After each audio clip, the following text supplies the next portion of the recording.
Mary Joy Bernice Cabaldera. Ako naman si Yurika Sila Eladipe. John. Isang araw, habang nagtuturo ang kanilang guro na si Scarlett. At ang mag-aaral na nakikinig ng mabuti, nagtanong ng kanilang guro. Paano maging responsable ang bata? Tanong ng kanilang guro. Nagtaas naman ng kamay si Ira.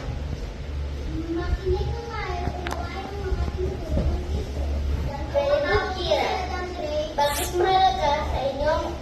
Bakit mahalaga ang edukasyon sa inyo?